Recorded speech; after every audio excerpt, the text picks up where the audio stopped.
SDG15, the Big Questions. Where did it begin? So, when we talk about biodiversity, what exactly are we discussing?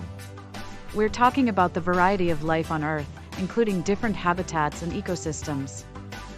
That makes sense. I heard tropical forests and marine coastal zones are especially rich in biodiversity. Exactly. Healthy ecosystems are crucial for supporting both the environment and humanity. Can you give me an example of how biodiversity affects us? Sure. The Catskill watershed near New York City has diverse plant species that help provide clean drinking water. Wow, so if that biodiversity is harmed, it could impact our water supply? Yes. Sadly, damage to biodiversity is increasing. For instance, forest coverage dropped from 31.6% to 30.6% between 1990 and 2015, according to the UN. That's alarming. What causes this loss? Mainly deforestation for agriculture and infrastructure, along with human consumption and resource extraction. I see. And what about invasive species? How do they fit into this? Invasive species can threaten native species by competing for resources, like the Japanese knotweed or cane toad. So, what's being done to protect biodiversity? Protected areas have been established, covering 15.2% of the world's terrestrial and freshwater environments as of 2014. That's a start. Has that percentage increased over time? Yes. It rose from 16.5% in 2000 to 19.3% in 2016, showing progress in conservation efforts. That's encouraging.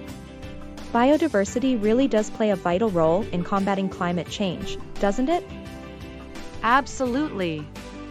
Healthy ecosystems help mitigate climate change impacts and improve our resilience to natural disasters. Why does this issue matter?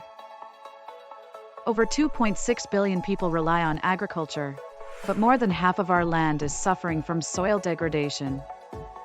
Right? And when soil can't support growth, it leads to desertification, which is a huge issue for food security. Exactly.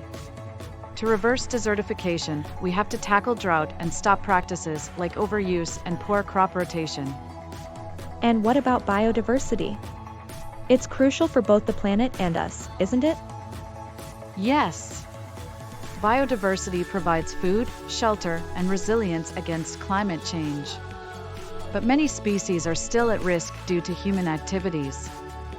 I read that 22% of known animal breeds are at risk of extinction. That's a staggering statistic. It really is. And while we're expanding protected areas, illegal activities like poaching threaten conservation efforts. Since 1999, over 7,000 species have been detected in the illegal trade. That's devastating. We need strict enforcement of protective policies and international agreements to combat these issues. This conversation really highlights how interconnected everything is, doesn't it? Absolutely. Understanding these problems is the first step in making a difference for future generations. Who and what are affected? Healthy soil supports plants, animals, and humans alike. It's alarming that arable land loss is happening 30 to 35 times faster than in the past. Right? And soil needs roots to hold it together, which helps maintain nutrient balance. Exactly. Deforestation and floods really mess with soil structure and drainage, leading to erosion. And it's not just the soil. Almost 75% of the world's poor are directly affected by land degradation. Yeah, vulnerable populations like women and indigenous communities struggle the most. They face cycles of poverty and unequal access to resources. It's frustrating to think about how land quality changes can worsen hygiene and nutrition for marginalized groups. And then there's agriculture. Farmers impact biodiversity significantly, and they play a huge role in soil quality. For sure. Sustainable agriculture is essential for conserving ecosystems and ensuring food security. Researching and sharing knowledge with farmers can really help them adopt renewable practices. Absolutely. Protecting our soil means protecting our future. We need to pay attention to these issues. Agreed. It's all connected, and understanding these relationships is crucial for sustainability. What needs to be done? So, have you thought about how improving biodiversity is crucial for our future? Absolutely.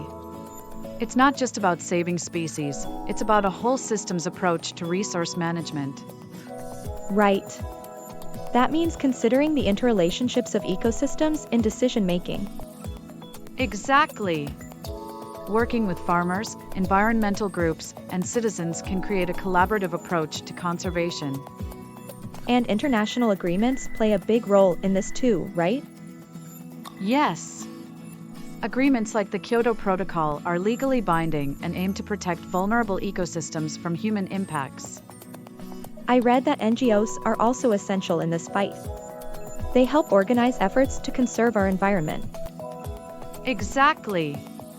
Organizations like Greenpeace and the World Wildlife Fund raise awareness and hold stakeholders accountable. It's fascinating how changes in our habits can also make a difference, though. For sure.